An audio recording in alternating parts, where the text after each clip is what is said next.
이제 오늘 우리에게 주시는 하나님의 말씀 함께 읽겠습니다. 오늘 우리에게 주시는 하나님의 말씀은 에스더 8장 7절과 8절 말씀입니다. 우리 준비하신 성경책이나 화면에 자막을 보시고 함께 주신 말씀을 읽도록 하겠습니다.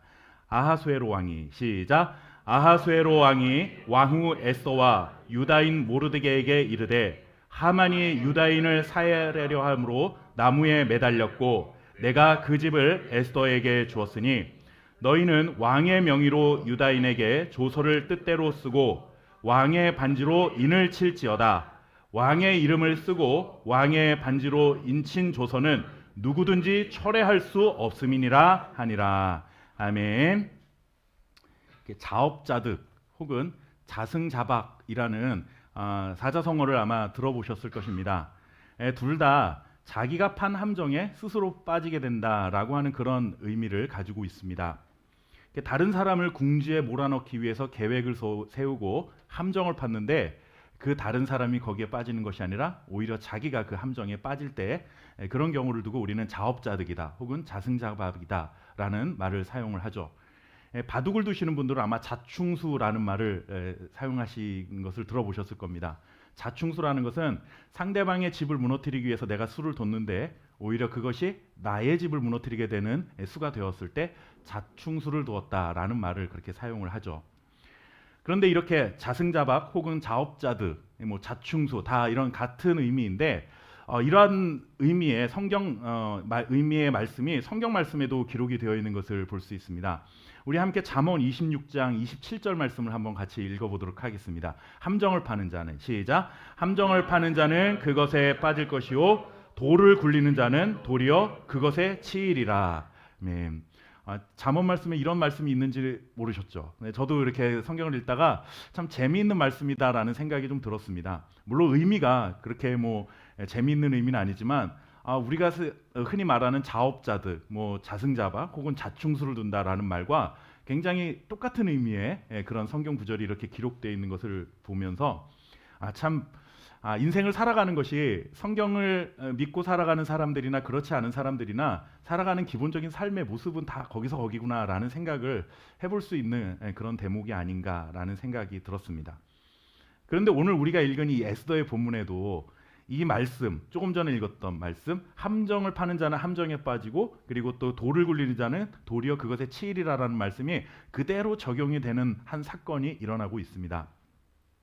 물론 그 일이 벌어진 이후의 사건의 말씀들을 우리는 읽었기 때문에 앞에 무슨 일이 있었는지 성경을 잘 아시는 분들은 아실 수도 있지만 앞에 어떤 일들이 있었는지 우리가 잠시 살펴보도록 하겠습니다. 먼저 오늘 우리가 보는 이 에스더서는 에스더라고 하는 여인이 이방 나라인 바사 왕국, 이게 세계 역사에서는 페르시아라고 그렇게 말을 합니다. 바사 왕국에서 일어난 일인데 이방 나라인데도 불구하고 에스더라고 하는 이 유대인의 여인이 그곳에서 왕후가 되면서 일어난 사건들을 기록하고 있는 성경이 바로 에스더입니다.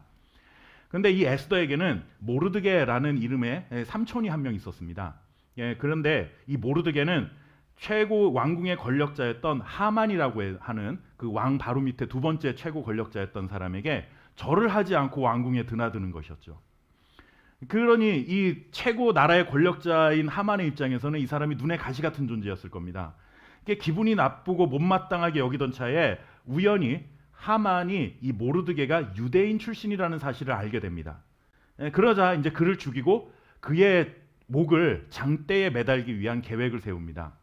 그런데 이 계획이 결국에는 수포로 돌아가고 결국 그 하만이 모르드게의 목을 매달려 했던 장대는 누구의 목이 매달리냐면 하만이 죽고 하만의 목이 매달리게 되었습니다.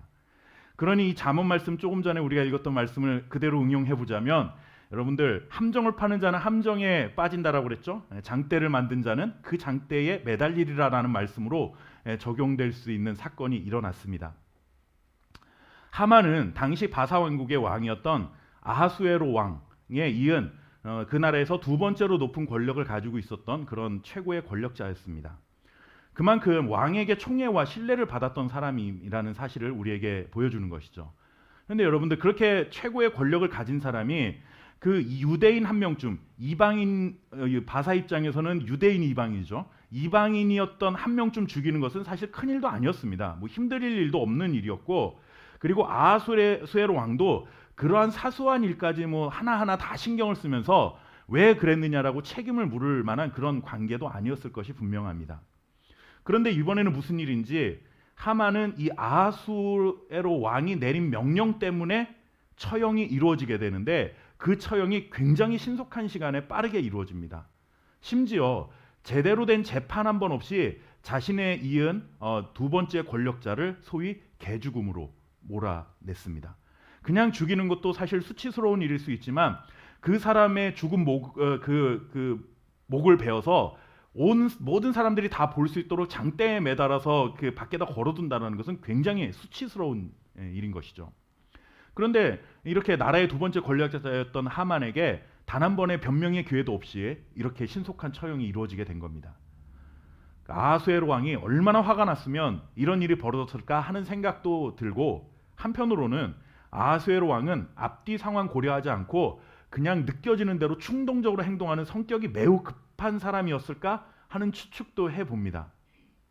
그러나 여러분, 이러한 추측이 뭐 맞을 수도 있고 뭐 틀릴 수도 있습니다. 이거는 뭐 그냥 우리가 성경 속에 정확하게 뭐 표현을 하고 있지 않기 때문에 아하수에로 왕이 정확하게 어떤 성격의 소유자였는지는 우리가 알 바가 없죠. 그저 그냥 상상만 해봅니다. 그런데 여러분들, 우리가 사실 성경을 통해서 관심을 가져야 될 것은 아하수에로 왕이 얼마나 화가 났을까, 혹은 아니면 그가 얼마나 급한 성격의 소유자였을까, 이런 어떤 인간성이나 성격 혹은 그의 심리 상태에 대해서 성경을 통해서 우리가 알려고 하는 것은 그런 것들이 아니라는 것이죠. 성경은 사실 누가 뭐래도 하나님에게 주목을 해야 합니다. 하나님이 누구신지를 알려주시기 위해서 성경이 기록되었고, 하나님의 말씀이 무엇인지를 우리에게 전하시기 위하여 말씀이 기록되어 있는 것입니다. 그리고 하나님의 뜻이 무엇인지를 알리시기 위하여 성경을 우리에게 주신 것입니다. 그런데 우리는 하나님이 누구신지, 그리고 하나님에 대한 뜻, 하나님의 마음, 이런 것들보다는 그냥 일어났던 사건들 속에서 어떤 도덕적이나 윤리적인 교훈을 얻으려는 그런 어떤 그런 관심들이 더 큰 것이 솔직히 사실이라는 거죠. 누가 이렇게 했더니 그 사람이 복을 받았다더라, 아니면 누가 이렇게 잘못을 했더니 저주를 받았더라, 뭐 이런 식의 그 사람의 어떤 행동이나 말이나 그 사람의 어떤 인품이나 이런 것들에 더 많은 관심들을 가지지만, 사실 그러한 것들을 통해서 우리가 성경의 그러한 사건들을 통해서 교훈을 받을 수 있는 것도 사실이지만, 성경의 주된 목적은 하나님이 누구신지를 알아야 된다는 것입니다. 그리고 오늘 중요한 포인트는 사실 그 아하수에로 왕이 왜 그렇게 화가 나서 이런 일들을 했느냐라고 하는 개인적인 어떤 그 아하수에로 왕의 그 행동에 대한 관심사보다는 이 사건을 통해서 드러나고 있는 하나님의 뜻이 무엇이냐라고 하는 것에 대해서 우리는 관심을 가져야 한다는 것이죠. 사실 기독교 역사에서 이 에스더라고 하는 성경은 66권이라고 하는, 우리가 보고 있는 이 신구약 총 66권의 성경을 이제 흔히 정경이라고 말합니다. 다른 어떤 그 문서들도 있었지만 그런 것들은 성경으로서 권위가 없고 이것만이 오직 하나님의 진리이신 말씀이다라고 교회 역사가 정해 놓으신 것이 바로 66권의 정경입니다. 그런데 이 에스더서는 굉장히 정경에 포함시켜야 하느냐 말아야 되느냐를 가지고 논란이 많았던 성경 중에 하나입니다. 그 이유 중에 하나가 뭔가 하면, 여러분들 에스더서를 읽어보면 단 한 번도 하나님 혹은 여호와, 주님이라는 말이 단 한 번도 등장하지 않습니다. 그리고 에스더와 모르드게가 하나님의 백성으로서 이방 땅에서 정말 멋지게 승리를 거두는 장면이 기록이 되어 있긴 하지만, 솔직히 이 에스더가 왕후가 되는 일부터 시작해서 많은 사건에 속임수라고 하는 것이 동원이 되고 있기 때문에 이런 것이 과연 정경으로서 권위가 있느냐라고 하는 이런 논란이 있었던 것이죠. 특히나 제가 처음 말씀드렸던 하나님의 초점이 맞춰져야 될 성경 말씀에 하나님이라는 이름이 단 한 번도 등장하지 않는다면 이건 좀 문제가 되는 것 아니겠습니까? 그럼에도 에스더를 정경으로 남겨두시고 우리에게 이렇게 전달되게 하신 데는 분명한 하나님의 뜻이 있다고 저는 생각하는 것이고, 오늘 그것이 무엇인지를 우리가 함께 살펴보려는 것입니다. 에스더에 기록된 많은 사건들은 저는 이렇게 비유할 수 있다고 생각합니다. 여러분들 연극을 보시면 무대에 등장해서 연기를 하는 연기자들이 있습니다. 배우들이 있습니다. 그런데 무대에는 단 한 번도 등장하지 않지만 그 배우들이 연기를 하도록 지도하고 뒤에서 이렇게 뭔가 알려주는 연출자가 있습니다. 그 연극이라고 한 편의 연극을 완성도 있게 만들어내기 위해서 그 연출자는 무대 뒤에서 무대 밖으로 나오진 않지만 연기자들의 표정이라든가 말이라든가 그런 어떤 어투라든가 막 이런 것들을 다 이렇게 하나하나 지도하면서 완성된 하나의 작품을 만들어내려고 애를 쓰는 거죠. 사람들은 무대에 나와 있는 배우를 보는 것이지만 사실 그 배우들의 모든 행동 하나하나는 연출자에 의해서 만들어지게 되는 것이죠. 하나님이 바로 이 연출자와 같은 역할을 하고 계시다라는 사실입니다. 바사 왕국의 역사는 아하수에로 왕이라고 하는 무대에 나와 있는 사람으로 인해서 진행되어져 가는 것 같지만 실제로 그를 이끌고 있는 분은 누구시냐? 바로 하나님이시라는 거죠. 그렇다면 하만의 죽음은 단순히 왕에게 미움을 산 그 신하가 죽음을 당한 사건을 넘어서 보이지 않는 손으로 세상의 역사를 지금 주관해 가고 계신 그 무대 뒤 연출자이신 하나님을 우리는 발견할 수 있어야 한다라는 말씀입니다. 모르드게를 죽이려고 하만이 계획하고 주도했지만 결국 아하수에로 왕을 통해 하나님께서는 그 계획을 무산시키시고 그를 죽음으로 몰아가셨다라고 하는 겁니다. 사람들은 역사의 무대 속에 등장해 있는 아하수에로 왕을 보지만 우리는 그 아하수에로 왕을 움직여 가시는 하나님을 볼 수 있어야 한다라는 것이죠. 그뿐 아니라 하만이 죽게 되자 아하수에로 왕은 하만이 음모를 꾸몄던 그 하만의 집을 누구에게 주냐면 에스더에게 줍니다. 그리고 그 집을 누가 관장하게 주관하게 만드냐면 바로 모르드게를 이제 하만의 역할을 대신해서 자신의 최고의 신뢰할 수 있는 그런 신하로 제 두 번째에 가는 권력자로 세우고 하만의 집을 주관하게 하는 그러한 권세를 줍니다.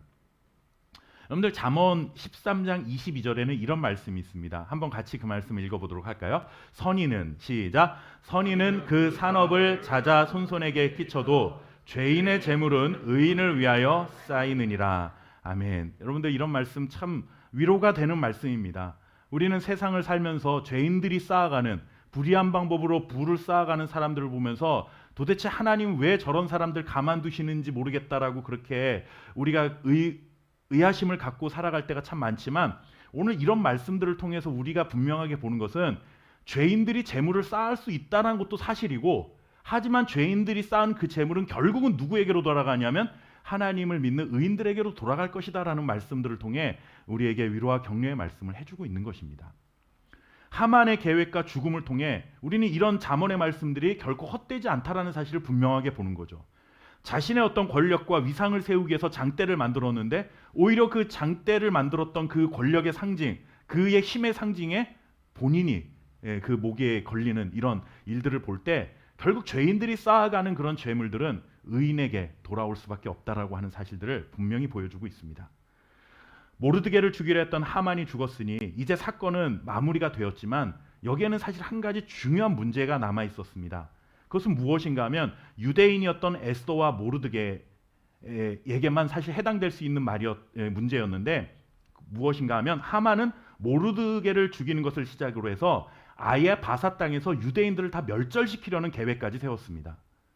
그러니 그런 계획을 처음에 아하수에로 왕과 함께 공모했고 아하수에로 왕은 뭐 무슨 일인지도 모른 채 자신이 신뢰하는 신하가 그런 말을 하니 그래 유대인들을 죽여도 좋다라고 하는 허락하는 조서를 바사 왕국 전체 지역에 다 왕의 조서를 다 보냈습니다.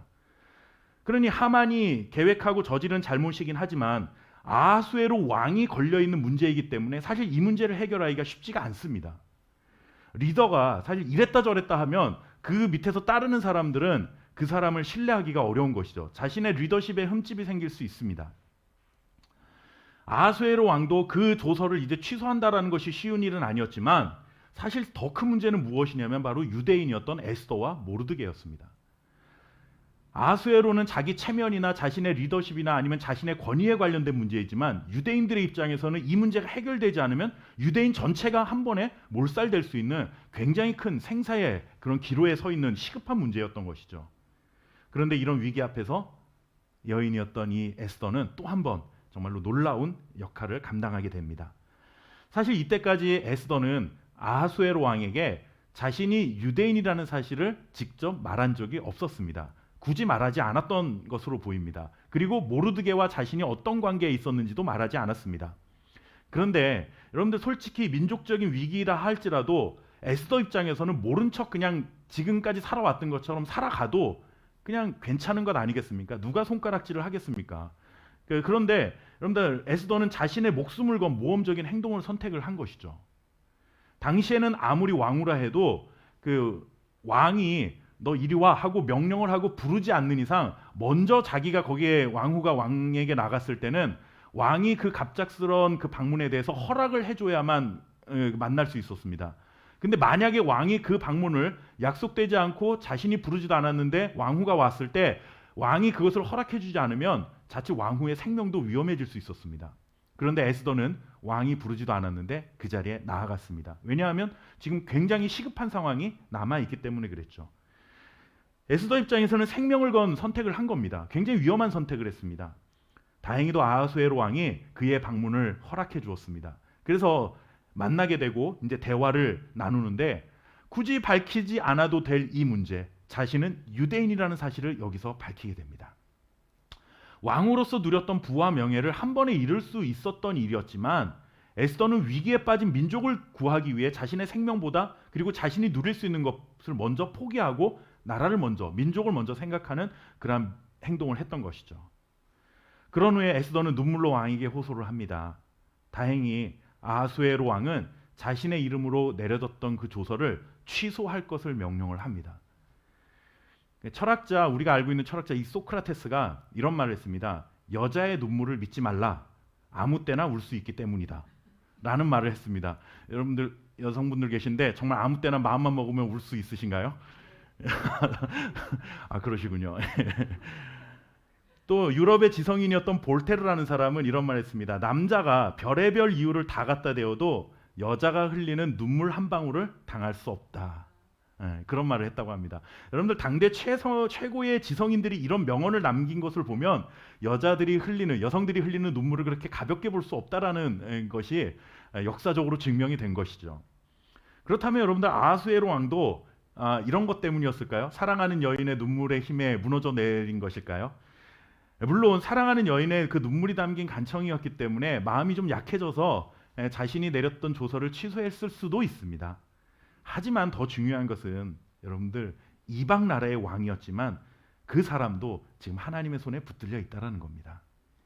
한 나라의 왕이 자신이 직접 만들어낸 법을 하루아침에 바꾼다라는 것은 여러분 쉬운 일이 아닙니다. 우리도 이제 그렇지 않습니까? 어떤 대통령이 뭔가 새로운 정책을 딱 발표를 했는데 어떤 정책을 사실 발표를 해도 반대하는 사람이 있는가 하면 또 찬성하는 사람이 있기 마련입니다. 또 그래서 반대하는 사람들 때문에 정책을 또 바꾸면 그거를 반대했던 사람은 찬성할지 모르지만 원래 법안을 찬성했던 사람들은 또 반대할 수도 있는 거죠. 사람이 하는 일에는 그렇게 완벽한 일이 있을 수 없기 때문에 뭐 누가 좋으면 누가 나쁜 싫어하는 그럴 수 있다라고 생각합니다. 그런데 여러분들 대통령이 오늘 아침에 뭐 이렇게 하겠습니다 했는데 누가 반대하고 해서 제가 생각해보니까 생각이 짧았습니다. 한번 바꾸겠습니다. 한 번 정도는 그래 사람이니까 그럴 수 있다라고 생각을 할 수 있죠. 그런데 여러분들 5년 내내 대통령이 아침엔 이랬다가 내일은 또 바꿨다. 아니 생각해보니까 내일 어저께 더 좋았던 것 같다고 얘기하고 막 이런다고 한다면 국민들은 그 대통령을 신뢰할 수 있을까요? 아무리 잘못되고 반대하는 사람이 있어도 대통령이 한번 사실 정책을 결정하고 뭔가 이렇게 발표를 했을 때는 여러분들 그거를 한번 바꾼다라는 것은 굉장히 자신의 권위를 깎아먹는 일이 될 수 있기 때문에 어떤 사람들이 보기에는 굉장히 고집스럽게 그것을 유지하는 것처럼 보일 수도 있습니다. 고대 왕들은 더 했겠죠. 사실 오늘날처럼 뭐 이렇게 매스컴이 발달하고 막 국민들의 어떤 그 목소리가 높을 때가 아니잖아요. 왕이 하라면 하라는 대로 그냥 하는 그런 시대였는데 그런 시대에 왕이 조금 실수했다고 해서 굳이 내 실수를 인정하고 국민들 앞에서 아니다 그거 잘못된 거다 이렇게 한다라는 거는 사실 굉장히 어려운 일이었을 것입니다. 그렇게 손바닥 뒤집듯이 그래 없었던 일로 하고 새롭게 가자 이렇게 하는 것은 쉬운 일이 아니었습니다. 그러나 이번 결정에 대해서 아하수에로 왕은 단 한 번도 고민하지 않았습니다. 에스더의 말대로 그냥 움직입니다. 아하수에로 왕이 겸손해서 그런 것도 아니고 아니면은 뭐 여성의 눈물의 힘이 너무나 컸기 때문도 아니고 아니면 아하수에로 왕이 여자를 너무 좋아하는 호색가였기 때문에 그런 것도 아닙니다. 하나님께서 아하수에로 왕을 확실하게 붙들고 계시다는 증거인 것입니다. 하나님께서 택하신 이스라엘 백성이 아닌 이방 나라의 역사임에도 불구하고 그 이방 나라의 역사도 하나님의 뜻대로 하나님의 백성들을 보호하시는 방향으로 지금 흘러가고 있다라고 하는 것이죠. 인류의 모든 역사를 주관하시는 그 하나님의 주권과 하나님의 능력과 하나님의 의지가 이방인의 마음을 움직이고 계신다는 사실을 우리에게 분명하게 보여주고 있는 것입니다. 이렇게 유대인을 죽이라는 명령은 하루아침에 취소되고 새로운 조서가 왕의 이름으로 전국에 이제 전달되기 시작합니다.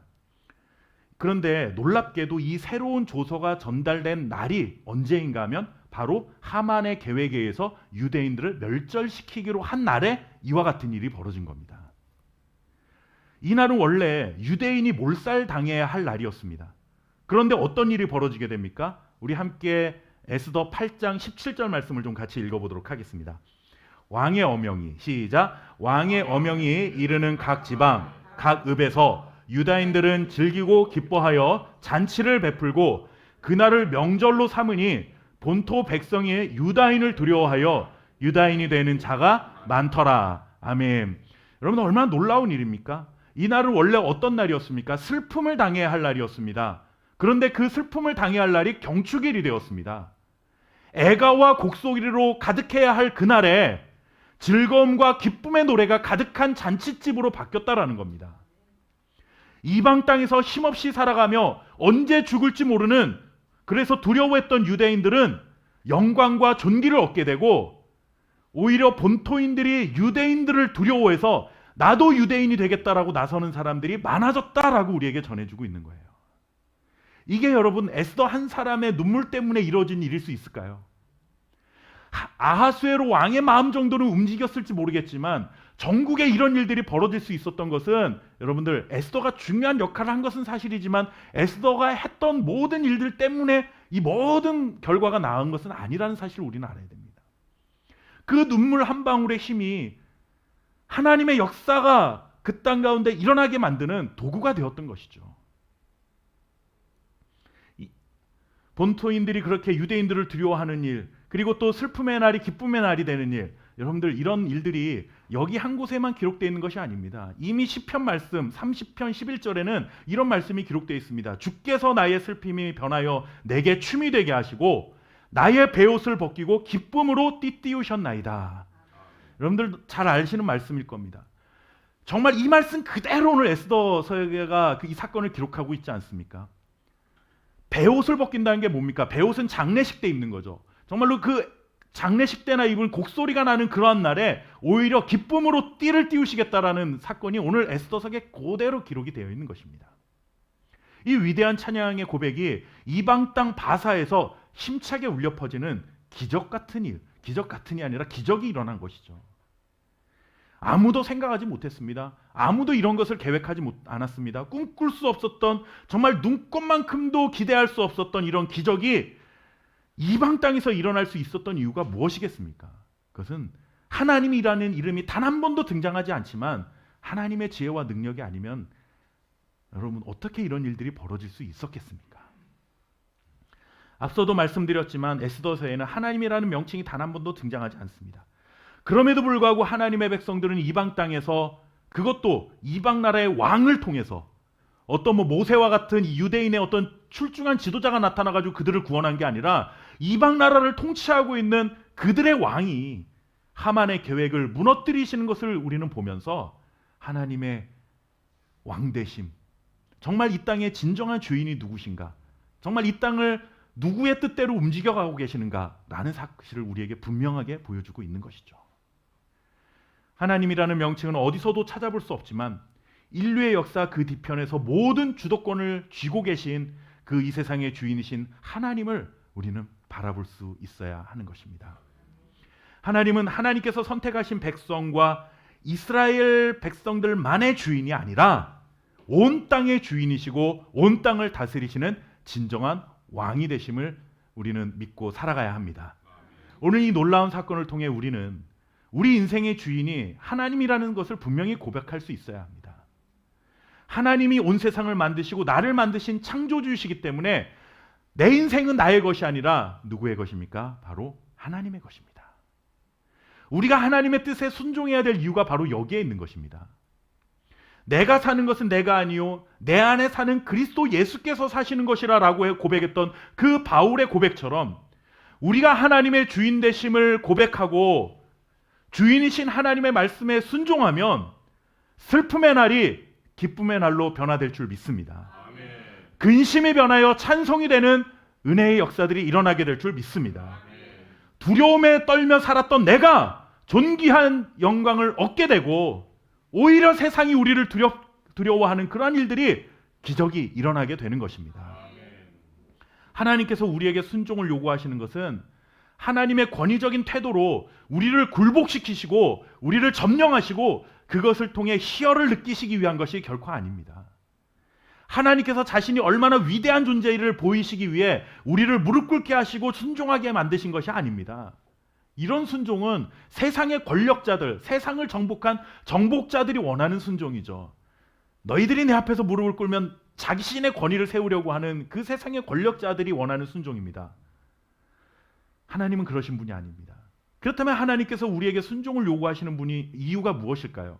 그것은 너희가 나에게 순종하면 너희의 인생을 내가 책임지겠다라고 하는 서로 간의 신뢰와 약속에 대한 그 확인인 것입니다. 페르시아 땅의 포로로 잡혀와 풍전등화와 같은 상황을 맞이한 이 하나님의 백성들을 구출해내신 것은 아하수에로 왕을 통해 역사하신 하나님이셨습니다. 하나님께서 하나님의 백성을 사랑하시기 때문에 가능한 일이었습니다. 하나님께서 선택하신 백성들의 인생에 대해 하나님이 무한 책임을 지고 있다는 사실을 우리에게 분명하게 보여준 것입니다. 에스더는 하나님께 죽으면 죽으리라고 하는 그러한 마음으로 마음의 결정을 내리고 하나님의 뜻에 순종하는 순종의 결단을 했지만 그 순종의 결단은 하나님이 무엇으로 받으셨냐면 그렇게 순종하는 너를 내가 끝까지 책임지고 너를 지키겠다라는 보호에 대한 책임에 대한 무한 책임에 대한 하나님의 선언이 바로 이 사건을 통해서 우리에게 보여주고 있는 것입니다. 우리의 인생도 마찬가지입니다. 우리가 하나님의 선택으로 말미암아 하나님의 자녀가 되는 그 순간 나의 주인은 내가 아니라 내 인생의 주인은 하나님이십니다 라는 고백을 우리는 해야만 하고 그 주인이신 하나님의 뜻을 따라 살겠습니다라는 순종의 선언을 우리는 해야만 합니다. 이렇게 하나님을 향해 우리가 순종의 선언을 하면 그 순간 하나님께서도 선언을 하시는 거죠. 뭐냐면 너가 내 말에 따르고 내 말에 순종하면 내가 끝까지 너를 이 세상 가운데서 보호하겠다. 지키겠다. 하나님의 선언이 우리에게 주어진다라는 사실입니다. 살면서 어려운 인생의 문제들 정말 많이 만나게 됩니다. 생각지 못했던 많은 문제들을 만납니다. 때로는 오늘 유대인이 처한 위기처럼 생사의 갈림길에 서는 그런 순간들도 있습니다. 어쩌면 우리 중에 누군가는 그런 고난의 항복판에 서서 지금 눈물로 하나님 앞에 기도하며 한숨 지으며 살아가시는 분도 있을지 모르겠습니다. 그러나 그 순간 우리에게 힘과 능력이 되는 것은 재물도 아니고 인맥도 아니고 세상의 지혜도 아니고 권력도 아니고 명예도 아니고 세상의 인생의 경험과 지식 이런 것이 아닙니다. 그렇다면 방법이 없는 것입니까? 우리를 좌절시키는 것이 아니라 이런 것들이 아니라 오히려 확실한 방법 한 가지가 있다는 사실 우리에게 알려주는 것이죠. 하나님의 자녀들을 향해 순종하는 그의 백성들을 향해 무한 책임을 약속하셨던 그 하나님이 우리를 지키시고 보호하시고 인도해 주실 것이라는 그 사실을 우리는 분명하게 볼 수 있어야 한다는 말씀입니다. 에스더와 모르드게 그리고 함께했던 유대인들이 이것을 경험한 것 아니겠습니까? 이방 땅에서 포로의 신분들이었던 이들이 무슨 소망이 있었겠습니까? 그저 밥을 주면 밥 먹고 일해라 하면 일하고 쉬라 그러면 쉬면 되는 그런 사람들이었습니다. 그들을 죽이려고 한들 누가 그런 사람들을 도우려 하겠습니까? 오히려 권력의 빌부터 유대인들을 죽이려는 음모에 동참하려는 사람들은 그들 주변에 많았을지 모르겠지만 그것은 잘못된 일입니다 하며 유대인들을 막아주고 보호해준 사람이 과연 누가 있었겠습니까? 그야말로 인생의 벼랑 끝 아니었겠습니까? 아니면 이미 벼랑 끝에서 떠밀려서 한 발로 간신히 버티고 서 있는 정말 곧 그냥 쓰러져 버리고 말 그런 위기의 상황이라 할 수 있었던 것이죠. 그러나 하나님께서는 하나님, 사람들이 생각할 수 없었던 일들을 행하신 것입니다. 이방 땅에서 이방 왕을 도구로 사용하셔서 자신의 백성들을 구출해내시고 눈물 대신 기쁨의 축제가 벌어지게 만드셨습니다. 인류의 역사가 하나님의 손에 쥐어져 있다는 것이 정말 명확하게 드러나는 그런 순간이었습니다. 하나님께서 어떤 상황에서도 자신의 능력을 행사하실 수 있다라는 하나님의 능력의 그 전능하신 능력을 우리에게 분명하게 보여주고 있습니다. 그 하나님이 오늘 저와 여러분의 하나님이신 줄 믿습니다. 하나님께서 내 인생의 주도권을 내어드리십시오. 주인이신 하나님의 뜻에 순종하기로 내가 뜻을 정하고 그분의 말씀에 순종하기를 선언하면 하나님께서는 우리를 향해 무한 책임을 선언하시고 우리가 나아갈 길을 환히 보여주실 줄 믿습니다. 하나님이라는 이름은 단 한 번도 등장하지 않지만 그럼에도 불구하고 에스더를 통해 우리에게 살아계신 하나님을 보여주신 것처럼 이 세상을 사는 동안 우리 눈에 보이진 않지만 나의 주인은 하나님이십니다 라는 뜻을 정하면 우리 인생을 전체를 책임지겠다 약속하시고 그 약속대로 우리를 지키시고 가야 할 길을 보여주시는 그 하나님의 뜻과 하나님의 주권이 우리의 삶 가운데 환하게 보이게 될 줄 믿습니다. 우리는 그것을 바라보고 살아가는 사람들입니다. 이번 한 주간도 정말 우리는 안개와 같은 불투명한 세상을 살아가게 될 것입니다. 그러나 또 한 걸음 갈 때 내 발의 등이요 내 길에 빛이 되시는 하나님께서 또 한 걸음을 보여주시고 가게 만드시는 그 하나님을 향해 우리가 뜻을 정하고 이번 한 주간 주님의 은혜 안에 인도하심을 따라 살아갈 수 있는 하나님의 자녀들 되시기를 주님의 이름으로 축원합니다. 아멘. 함께 기도하겠습니다. 살아계신 아버지 하나님, 언제나 우리의 인생은 풍전등화와 같은 정말 위기의 순간이 떠나지 않는 참 어려운 인생을 살아갑니다. 그런 어려운 인생을 살아가지만 우리에게 한 가지 변할 수 없는 우리의 믿음의 고백은 하나님이 나의 주인이십니다. 하나님의 뜻을 따라 살겠습니다라고 하는 이 믿음의 고백인 줄 믿습니다. 우리가 하나님을 향해 그렇게 뜻을 정하면 하나님은 우리를 그저 내버려 두지 아니하시고 우리에 대한 무한 책임을 약속하시고 우리가 가야 할 바를 알게 하시고 그 길을 환히 보여주시는 분이신 줄 믿습니다. 세상의 어떤 위협으로부터 우리를 하나님의 손에서 빼앗을 자가 없고 세상의 어떤 유혹도 우리를 하나님의 사랑에서 넘어뜨릴 수 없음을 우리가 고백하오니 전능하신 하나님의 손이 나를 붙들고 계신 사실을 믿고 하나님의 손 부여잡고 오늘도 불투명한 인생길을 담대하게 걸어갈 수 있는 하나님의 자녀들 될 수 있도록 은혜를 베풀어 주시옵소서. 아멘. 뜻을 정하면 하나님의 길이 보일 줄 믿습니다. 아멘. 뜻을 정하지 못하고 세상과 하나님 사이에서 왔다 갔다 하고 있는 갈팡질팡하고 있는 우리의 믿음이 문제이지 하나님에게 문제가 있는 것이 아님을 분명히 알게 하시고 전능하신 하나님의 그 지혜와 능력을 바라볼 수 있는 믿음을 더하여 주옵소서. 아멘. 날마다 주님의 인도하심을 따라 믿음으로 세상을 압도하고 살아가는 하나님의 사람들 되게 하옵소서. 아멘. 오늘도 그러한 은혜와 믿음을 허락하신 하나님께 감사하는 마음으로 구별하여 물질을 드립니다. 예물이 쓰이는 곳마다 하나님의 사랑과 은혜가 전파되게 하시고 또 이 땅을 살아가는 우리들에게 구별하여 드린 그 모든 손길 정말 하나님 물질로 인하여 한숨 짓고 눈물 짓지 않게 하시고 하나님께서 꼭 필요한 것들로 채우시는 하늘의 복을 경험하고 살아가는 하나님의 자녀들 될 수 있도록 축복해 주옵소서. 아멘. 감사드리며 예수님의 이름으로 기도하옵나이다.